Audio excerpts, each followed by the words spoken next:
Boker Tov. Alors je vous fais ce shiur Bezrat Hashem pour la protection de tous nos soldats, de tout Israël et en particulier de Ilan Binyamin Ben Yehuda, que je beaucoup le protège. C'est un soldat qui est au front, qui a été appelé comme beaucoup de nos soldats. Et Baruch Hashem, chacun prend sur lui d'écouter ce shiur pour un soldat qui connaît, pour bien sûr tous, mais également c'est important d'avoir des prières qui sont ciblées, qui sont particulières. Alors Bezrat Hashem, ça aidera chacun à avoir une protection divine, miraculeuse, et de revenir comme ils sont partis en bonne santé, Bezrat Hashem. Bonne santé physique et bonne santé mentale. Alors, comme tous, les événements qui sont arrivés depuis une semaine m'ont beaucoup perturbé, m'ont beaucoup interrogé sur le comment du pourquoi, même si évidemment on n'a pas forcément toujours les réponses, et également sur les réactions à avoir, sur savoir comment également transmettre ça à sa famille, que faire. Là moi je suis un Olé Khadash, j'ai pas été appelé. Alors est-ce que je peux faire quelque chose de chez moi à part aider peut-être financièrement, peut-être en faisant des aides physiques avec les sandwichs, en achetant des choses pour les soldats, etc. Déjà la première aide c'est d'aider sa famille évidemment, d'être présent pour les rassurer et pour faire ce qu'il faut pour passer cette période sans séquelles psychologiques. Je pense que c'est ceux qui sont le plus graves et le plus répandus. Voilà. Et donc j'avais préparé un shiur avec beaucoup de sources du Zohar, parce que le Zohar, évidemment, on est dans des temps qui nous semblent à tous messianiques. Il n'y a pas besoin d'être très en mécoubal pour comprendre ça. Après, est-ce que c'est la fin? Est-ce que c'est le milieu? Où on en est exactement? Pour combien d'années ça? On ne le sait pas. Il ne faut pas non plus être trop accroché à cette idée de manière à ne pas être déçu si ça ne se règle pas comme on l'entend, mais il est évident qu'on est on a un programme messianique et on peut se poser la question de savoir finalement voilà, comment réagir à tout ça. Donc j'ai voulu préparer un shiur, mais il y avait trop de sources et voilà, donc c'était un cours que j'avais préparé qui aurait peut-être été beaucoup trop long. Et donc j'ai eu l'idée peut-être de faire plusieurs petits passages. Alors quand je précise du Zohar, ce sont des passages qui ont été sélectionnés par ce livre qui s'appelle Le Franck Israël, qui a été écrit par d'éminents rabbinim et qui ont sélectionné des passages du Zohar qui sont accessibles à tous et qui ne font pas partie des passages qu'il ne faut pas étudier sans avoir une grande chorma sur toute la Torah et avoir un maître spécifique, etc. Il y a des règles spéciales qui ont étudié le Zohar. Mais là, c'est des passages qui ont été, et en préambule, ils expliquent bien, qui ont été sélectionnés et qui sont accessibles à tout à chacun sans problème. Donc c'est pour ça que je me suis permis de prendre ces passages-là. Donc aujourd'hui, on va lire un petit Zohar qui nous parle de la force de l'étude de la Torah. Patar Rabbi Shimon ve'amar. Rabbi Shimon, il nous dit Ma shekatuv vayasev Chizkiyahu panav el akir ve'itpael Hashem. Il est écrit que Chizkiyahu, donc je donne un petit préambule, Chizkiyahu c'était un roi, le roi qui a eu le plus d'aide divine dans ses guerres, puisque lui, la guerre était faite par des anges directement, et il aurait dû être le Mashiach, il n'a pas été, parce qu'il n'a pas fait une shira, il n'a pas chanté Hachem quand il fallait beaucoup d'explications sur ça, mais sans entrer dans les détails. Et ce roi Chizkiyahu avait vu un roi Hakodesh qui devait avoir un fils qui s'appelle Ménaché, qui était un roi absolument rachat. Et bon, sauf Kolsov, Ménaché a fait échouer en fin de vie, mais tout de même. Et Chizkiyahu a pris sur lui de ne pas avoir d'enfant et donc de ne pas se marier. Et pour ne pas avoir, pour intervenir dans son destin et ne pas avoir d'enfant rachat. Ce qui s'est passé, c'est que le prophète est venu le voir, lui dit il allait être mis à mort par Akash Borou, parce qu'il n'avait pas fait cette mitzvah de se marier, qui est une mitzvah très importante qu'on a vu dans la paracha Bereshit. Mais vous, l'otov Adam Liot Levado. Donc, il y a eu cette clé-là sur lui, et Chizkiyahu, au lieu de baisser les bras, il a décidé de prier Hachem, et finalement il a réussi à annuler Xéra, alors même que le prophète lui a dit qu'elle n'était pas annulable. Alors, qu'est-ce qu'il nous dit? Bohoré, viens voir. Kama Chazak, donc c'est Rabbi Shimon Bar Yochai qui dit ça. Kama Chazak Koach HaTorah Vechama Ilyona Alakol. Regarde la force de la Torah, comment elle est au-dessus de tout. Kikol Mishiosek Batorah Eno Yare Me'alyonim Tartonim. Tout celui, alors je ne l'ai pas dit, c'est un Zohar qu'on retrouve dans la Parasha Bereshit, voilà, dans la première montée.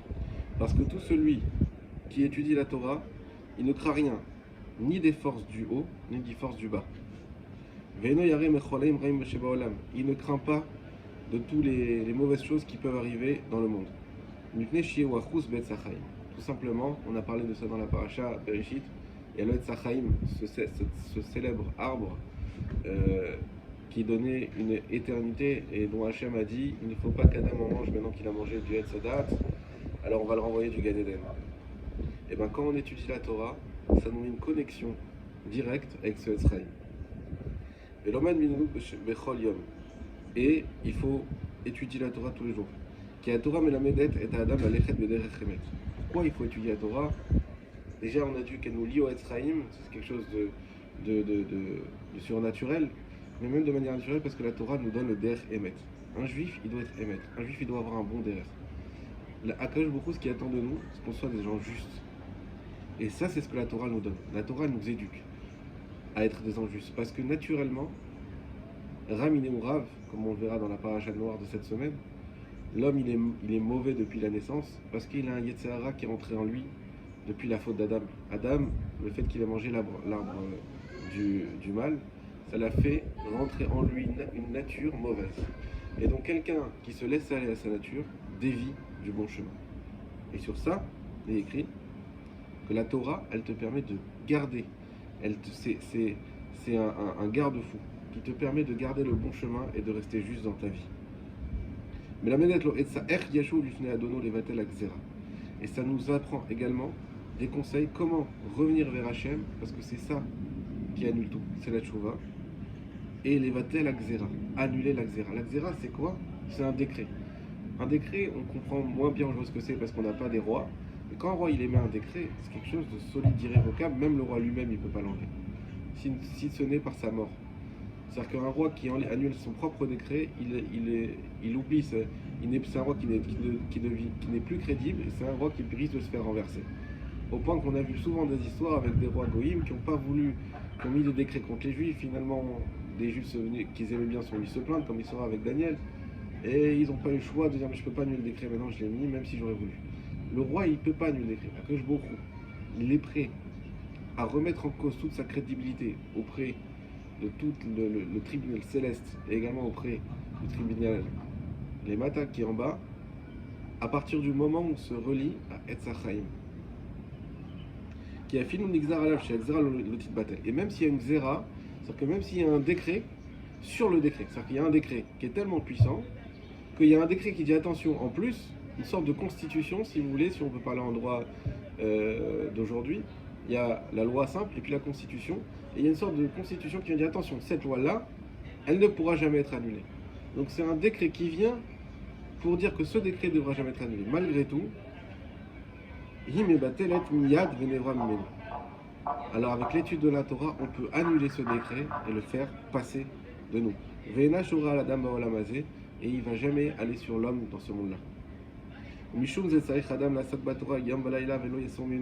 C'est pour ça que l'homme il doit avoir des temps d'étude, le jour et la nuit, et qu'elle soit jamais déconnectée. Un homme ne doit jamais être déconnecté de la Torah. Comme il est écrit dans le Passouk, et tu étudieras le jour et la nuit. C'est pour ceux qui savent, dans la Masechet Brachot, la Flamet Gimel, il me semble, que là-bas on parle d'une marloquette. Est-ce que vraiment on est obligé d'étudier tout le temps, jour et nuit? Rabbi Shimon dit oui. Rabbi Shimon dit non, on a retravaillé aussi. Tout un débat. On a sorti de ce débat que finalement il fallait avoir un certain niveau pour être comme Rabbi Shimon, mais pour le commun des mortels, il faut et travailler et étudier, il faut faire les deux, parce que sinon on n'a pas assez de. Si on n'a pas un niveau assez élevé, alors ça ne fonctionne pas de faire que étudier. et ce qui est pour le cas pour la plupart d'entre nous. Et donc il faut et travailler et étudier avant de parler de ça. Mais quand même, il dit Tabo Yomam Valaila, au moins un temps d'étude la jour et un temps d'étude la nuit. Veillez Moussar Minatora, Nifrad Mimenu ou Kilo Nifrad Vesachim. Et celui qui s'éloigne de la Torah, qui se délie, qui se détache complètement, alors il s'éloigne de l'arbre de vie. Bo et Etzal Adam, Keshu Ole Bailaila Al Mitato, Tzach Lekebel La Malchut Shelmala Belef Shelem.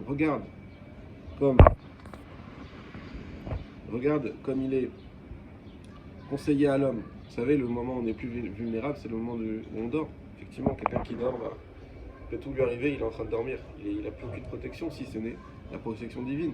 Et justement, c'est pour ça qu'on a le schéma à l'habitat, le schéma avant de dormir.